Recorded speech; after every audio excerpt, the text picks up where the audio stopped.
Shavuot Tov, eh oui, nous commençons ce second livre de la Torah, le livre de Shemot, avec cette réflexion pour ce dimanche 12 janvier 12 Tevet. Marqué dans cette paracha, dans la première montée, Vatirena et Amieledot et Elohim. Les sages-femmes craignaient Dieu. On voit qu'une façon de mesurer la grandeur d'une personne et de son niveau de yira, de crainte, mot généralement compris comme la peur d'Hachem. Mais on va voir tout de suite, c'est une autre dimension qui nous est proposée. Abraham Avinu a appelé sa sœur, a appelé Sarah sa sœur. Il a dit, j'ai marqué dans le texte, j'ai dit qu'il n'y avait pas de crainte d'Hachem dans cet endroit, et ils me tueront à cause de ma femme. Après le sacrifice d'Israël, Dieu dit à Abraham, je sais à présent que tu crains Dieu. La Torah écrit qu'Amalek ne craignait pas Dieu, car ce ne sont que quelques exemples parmi tant d'autres dans tout le livre de la Torah. Dans sa paracha de Shemot, on nous dit que les sages femmes, Shifra, qui est Yochevet, celle qui sera la sœur de Moshe, et Pua, celle qui est Yochevet, la mère de Moshe, et Myriam, la sœur de Moshe, n'ont pas obéi à l'ordre du pharaon à tuer les nouveau-nés mâles juifs.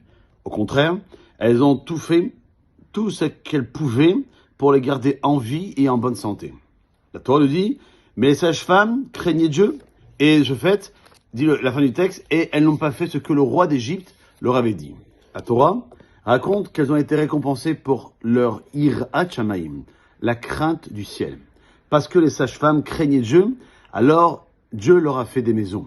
On explique que les maisons, mentionnées dans ce verset-là, font allusion à la maison de la Keuna, la maison de la prêtrise où Aaron descendra de Yocheved, et une maison de royauté de Malchut, la royauté incarnée par le roi David, descendant de Myriam.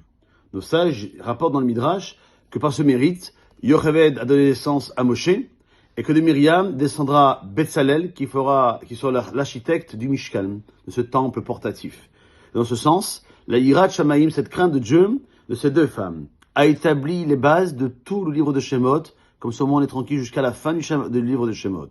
Shemot décrit la délivrance de Béni Israël, des Juifs, le don de la Torah, par l'intermédiaire de Moshe, et la construction du Mishkan, de ce temple portatif, sous la direction de Betzalel.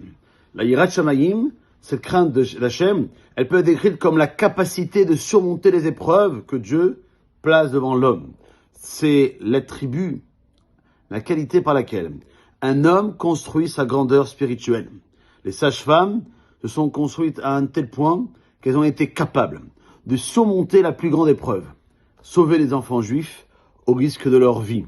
Et Dieu les a récompensés, mida keneged mida, mesure pour mesure.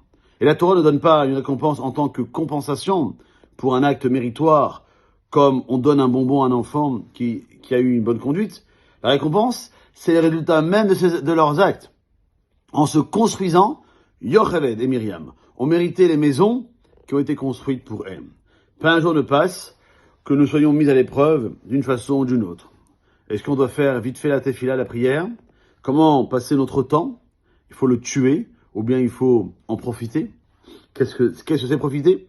Devenons faire rentrer ce journal ou ce magazine chez nous? La liste, elle est sans fin. Chaque fois qu'on surmonte une épreuve, on bâtira notre grandeur spirituelle et merci à Hachem, nous récolterons le fruit de nos efforts. Passez une bonne journée.